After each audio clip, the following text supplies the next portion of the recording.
안녕하세요. 글로만나입니다. 오늘은 경제 관련 책을 소개하겠습니다. 혹시 메리츠 자산운용 대표이사 존 리님을 알고 계세요?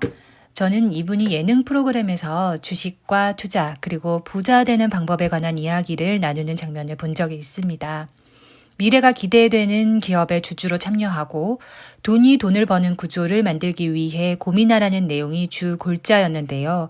우리나라에서는 아직도 주식 투자에 대한 편견이 많은 것이 사실이고 돈 버는 방법, 부자 되는 방법을 공부하는 것을 우선순위에 두지 않는 경향이 있습니다. 그래서 금융문맹국이라는 단어도 나온 것 같습니다. 금융문맹이라는 단어 어떻게 생각하세요? 우리 부모님들의 금융 지식은 어느 정도인가요? 금융 경험은 어느 정도인가요? 그리고 우리 친구들은 어떤가요? 그래서 오늘은 경제 관련 책을 가지고 함께 공부하고 상식도 넓혀 가보려고 합니다. 소개해드릴 책은 틴틴 경제라는 책입니다. 이 책은 중앙일보 경제부와 산업부 기자들이 신문에 연재하던 것을 묶어서 출간한 책인데요. 초등, 중등, 고등, 직장인까지 누구나 쉽게 이해하고 친근하게 다가갈 수 있도록 노력한 결실이라고 합니다. 책 목차부터 살펴보겠습니다. 비문학 책에서 목차 보기는 굉장히 중요한 거 아시죠? 목차를 읽어야 전체적인 흐름을 머리에 입력시킬 수가 있어요. 집을 지을 때 기둥부터 만들고 내부를 채워가는 원리와 같습니다. 머릿속에 중요한 뼈대를 먼저 세우시고 나머지 살을 붙여 나가는 독서를 하다 보면 기억에 더 잘 남습니다. 우리 친구들이 책을 볼 때 목차를 보지 않고 내용부터 먼저 읽으려고 덤벼든다면 우리 부모님께서는 어떻게 해주시면 좋을까요? 책 목차를 보시고 소리내서 읽어주시는 모습을 보여주시기만 해도 굉장히 좋은 모델링이 될 수가 있습니다. 목차 꼭 읽고 넘어갈 수 있게 도와주세요. 교과서도 목차 읽기 기본입니다. 이 책은 총 6개 파트로 나누어져 있어요. 기업, 지구촌, 돈, 생활경제, 디지털, 나라경제 이렇게 구성이 되어 있고요. 첫 번째 파트는 기업의 경제 엔진, 두 번째 파트는 지구촌 경제는 하나, 세 번째 파트는 돈이 잘 돌아야 경제도 잘 돈다. 네 번째는 알아두면 좋은 생활경제, 다섯 번째는 디지털 시대쯤은 알아야, 여섯 번째는 나라 경제가 잘 되려면 이런 내용으로 구성되어 있고요. 이 중에 우리 친구들이 그리고 부모님들이 쉽게 다가가고 관심 있어 할 만한 내용을 뽑아봤습니다. 첫 번째 내용은 기업의 CEO 왜 중요하죠? 흥망좌우할 결정 내리니까. 기업 활동에서 최고 경영자의 역할은 매우 중요합니다. 경영학자들은 중진국 단계에선 유능한 창업자가 중요하지만 선진국에 진입하려면 전문 경영인을 두텁게 해야 한다고 강조합니다. 무에서 유를 일군 창업 세대에서 앞을 보고 달리는 돌파력이 중요했다면 글로벌 경쟁에 맞서야 하는 오늘날 기업에는 전후 좌우를 잘 살필 줄 아는 경영 전문가가 절실하다는 이야기겠죠. 최고 경영자란 쉽게 말해 사업체를 대표하는 사람, 대표이사 사장이라고 생각하면 됩니다. 민간 기업뿐 아니라 토지공사 같은 공기업이나 은행의 대표도 물론 최고 경영자입니다. 최고 경영자란 원래 CEO라는 영어를 번역한 거예요. 기업에는 관계 당국에 신고한 이사가 있고 이들이 모여 회사의 경영 방침을 결정하는 이사회라는 기구가 있어요.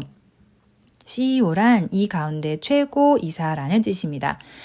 최고 경영자는 왜 중요할까요? 기업 규모가 커질수록 최고 책임자의 판단이 기업의 존립과 종업원의 운명을 더욱 좌우하게 됩니다. 주주나 투자자들에게 큰 손실을 끼칠 수도 있겠죠. 몇 년 뒤의 경기를 정확히 예측해 투자를 얼마나 할지, 사람은 얼마나 뽑을지, 현금은 얼마나 비축해 둘지, 새로운 유망 사업에는 언제 어떻게 진출할지 등을 자금, 기획, 영업, 연구개발을 맡는 부서에서 열심히 연구해 보고합니다. 하지만 결국 최종 결정과 이에 따른 책임은 CEO의 몫입니다. 고 최종현 SK회장은 생전에 왜 오후에 출근하느냐고 물으면 CEO는 시시콜콜한 일을 챙기기보다 회사의 큰 갈림길에서 올바른 판단을 내릴 수 있어야 한다. 오전에 기수련으로 몸과 마음을 단련한다고 답하곤 했어요. 3대째 가업을 승계하고 있는 일본의 한 화학 중소기업은 2세가 CEO 자리를 물려받는 즉시 담배, 술을 못하게 하는 가훈까지 정해놨다고 합니다. 큰 기업은 이미 한두 사람의 유능한 CEO만으로 경영할 수 없는 시대가 되기도 했습니다. 삼성전자를 볼까요? 반도체, 전자제품과 정보통신 등 다양한 업종에서 연간 매출액이 34조 원, 종업원이 4만 8천 명에 달합니다. 이 회사의 대표이사가 5명이나 되고 사장 이상 직함을 가진 최고 경영자가 10명이 넘는 것은 어찌 보면 당연해요. 선진국의 대기업들 중엔 전문 경영인을 아예 분야별로 나눠서 일종의 집단 경영 체제를 갖춘 곳이 많습니다. 자금, 지식정보, 사업 진행, 집행, 기술 개발은 기본이고 마케팅, 브랜드 관리, 홍보까지 분야별 최고 경영자를 둬서 총수인 CEO에 버금가는 권한을 주고 있어요. 자기가 맡은 분야에선 CEO와 같은 역할을 하는데 우리나라도 요즘 큰 기업들은 이런 제도를 도입하고 있습니다. 최고 경영자가 기업의 가치를 좌우한다. 구미에서는 CEO가 누구인가에 따라 기업의 가치, 즉 주가가 오르락내리락 하는 일이 흔해요. 메이저리그의 인류 야구 선수들처럼 연봉이 수백억 원에 달하는 CEO들도 허다합니다. 미국에서는 유능한 CEO가 많고 이들이 이름값을 톡톡히 한다는 것이 전례를 통해 입증돼 있기 때문에 천문학적인 돈을 CEO에 쏟아붓는 것을 아까워하지 않습니다. 요즘 우리나라에서도 이런 조짐이 조금씩 보이고 있어요. 필라코리아라는 이탈리아계의 의류업체의 윤윤수 사장은 외국 대주주의 신임을 받아서 연봉 10억 원 이상을 받으며 사장에 발탁되어 고액 연봉 시대를 열었습니다. 미국처럼 CEO 주가라는 현상도 생겼습니다. 한국전기초자라는 브라운관 업체를 도산 위기에서 살려낸 서두칠 사장이 최근 일본 모 기업과의 알력으로 퇴임하자 이 회사 주가가 급락했던 일, 또 2001년에는 사표를 낸 김충식 현대상선 사장이 복귀하지 않으면 채권단이 자금 지원을 중단하겠다고 으름장을 놓은 일 등이 비근한 예입니다. 과거 김정태 동원증권 사장이 주택은행장으로 발탁되자 주택은행 주가가 오른 일, 한국 엔지니어링 플라스틱이라는 화학업체를 미국 회사가 인수할 때 당시 최동권 사장의 유임을 인수의 전제 조건으로 내세운 일 등도 그런 사례지요. CEO의 이미지가 주가에 큰 영향을 미치기 시작하자 삼성, LG 등 주요 대기업들은 특정 CEO를 키우는 일을 조직적으로 하기 시작했어요. 이를 CEO 브랜딩이라고 하죠. 과거 CEO는 생각하는 존재였으나 이제는 대중가수처럼 가창력을 길러 팬클럽을 확보해야 한다는 이야기죠.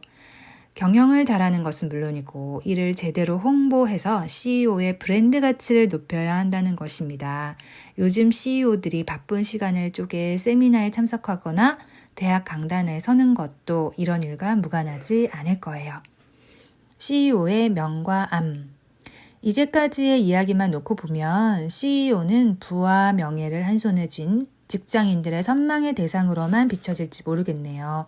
그러나 물건은 안 팔리는데 월급날은 돌아오고 어음은 막아야 해서 밤잠을 못 이룬다고 털어놓은 한 반도체 부품 업체 사장의 말처럼 많은 CEO들은 고민, 고독, 고통을 친구 삼아 지낸다고 합니다. 요즘 미국의 앨런, 웰드컴 등 유수한 다국적 기업들의 회계 부정 사건이 불거지면서 화살이 온통 회사 CEO에게 집중되는 것만 봐도 그래요. 덕분에 미국 CEO들이 받았던 천문학적인 보수가 거품 아니냐는 비판까지 나오고 있습니다. 앞으로는 기업을 투명하게 경영하라는 주주와 시민들의 압력이 더욱 거세질 게 뻔해요.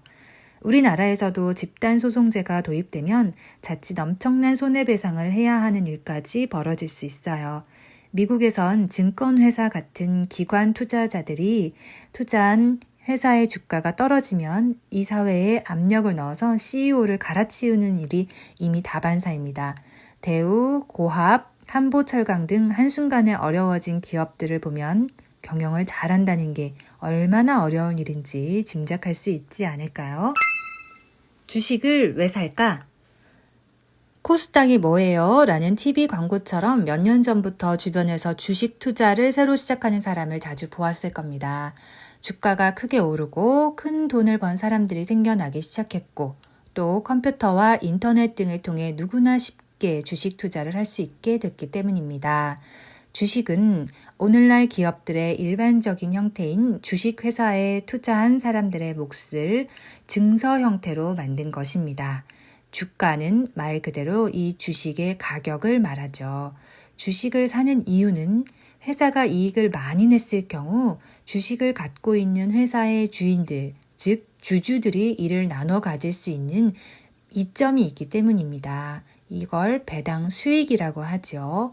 하지만 주식 투자를 하는 사람들은 사실 이 같은 배당 수익보다 주가가 올랐을 때 이를 다른 사람에게 팔아서 얻는 이익, 이걸 시세 차익이라고 하는데 이 부분에 더 신경을 씁니다. 주식에는 보통 500원, 1000원, 5000원, 만원 이렇게 가격이 씌워져 있는데 이를 액면가라고 합니다. 어떤 주식이든 처음 주식은 액면가와 같지만 시간이 흐르고 사람들 사이에 거래가 되기 시작하면 가격은 변하게 되죠.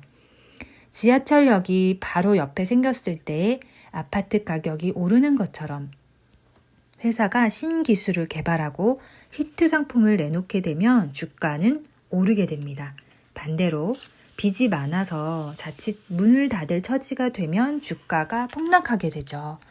우리나라에서는 증권거래소와 코스닥 증권시장 두 군데에서 누구나 주식을 공개적으로 사고 팔 수가 있습니다.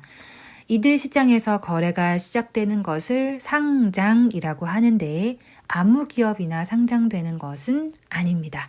백화점에서 불량품이나 싸구려를 팔지 않으려 하는 것처럼 이들 거래소도 일정 규모 이상의 기업이나 우량 기업만을 대상으로 상장을 시켜줍니다. 먼저 생긴 증권거래소는 그동안 기업의 크기에 초점을 맞춰 상장을 시켜왔는데 그러다 보니 기술력 좋은 중소기업들, 이른바 벤처기업들은 상장할 기회가 없었습니다. 바로 이러한 기업들의 주식을 따로 모아서 거래를 시작한 곳이 코스닥 증권입니다. 상장하지 않고도 주식 매매, 이걸 장외 거래라고 하는데요.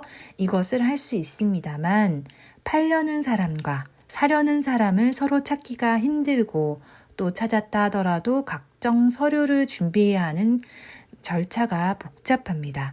정해진 가격이 없다 보니 바가지를 쓸 위험도 있지요. 하지만 거래소와 코스닥 시장에서는 사려는 이와 팔려는 이가 항상 수백만 명씩 몰려있고 시세표를 통해서 모든 주식들의 거래된 가격을 언제든지 알 수 있습니다. 이 같은 장점들 때문에 보통 상장이 되면 주가가 오릅니다. SK텔레콤이나 삼성전자처럼 어떤 주식은 액면가보다 수백 배 이상 비싼 것들도 많습니다. 물론 요즘 증권회사들의 주식처럼 액면가보다 더 낮게 거래되는 것도 있고 또 드물지만 어떤 경우는 회사가 망해서 주식이 휴지 조각이 되기도 합니다. 기업들이 주식을 상장하려 하는 것은 주가가 올라서 주주들에게 이익을 주려는 것도 있지만 기계와 건물을 사는 것처럼 큰 돈이 필요할 때 은행에서 돈을 빌리지 않고도 주식을 발행해서 돈을 마련할 수 있다는 장점이 더 크기 때문입니다. 일정량의 주식을 발행하고 이를 투자자들이 사가면 그만큼의 돈이 회사로 들어올 수 있는 겁니다. 사업을 하다가 돈이 모자랄 때 돈 많은 사람을 동업자로 끌어모으는 것과 같은 이치입니다. 투자자들은 최대의 이익을 올리기 위해서 항상 언제 어떤 주식을 살지 팔지를 생각하게 되고 여기에 정부의 정책이나 산업의 환경, 그리고 투자자들의 심리적 요인들이 작용하면서 주가는 항상 변하게 됩니다. 예컨대 정부가 금리를 올린다고 하면 주가는 보통 떨어지게 됩니다. 금리가 오른다는 것은 은행에서 이자를 더 많이 준다는 것이 되고, 이렇게 되면 어떤 투자자들은 큰 돈을 못 벌더라도 차라리 은행에 안전하게 예금하겠다고 갖고 있던 주식을 팔려고 하기 때문입니다. 물론 팔려는 사람이 많아지면 가격은 떨어지겠죠.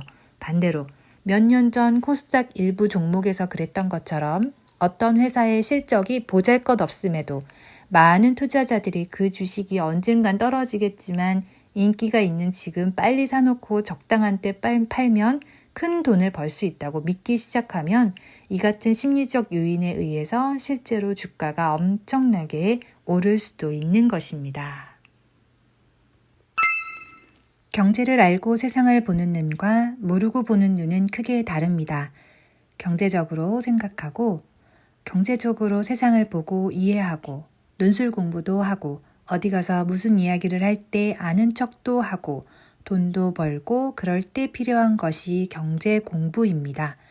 우리 친구들, 우리 부모님들 다 같이 경제 공부 함께하고 금융문맹 이런 말이 우리와는 상관없는 단어가 되길 바랍니다. 다음 시간에도 우리의 마음과 뇌를 건강하게 만들어줄 수 있는 책으로 찾아뵙겠습니다. 글로 만나는 오늘도 여러분을 응원합니다. 고맙습니다.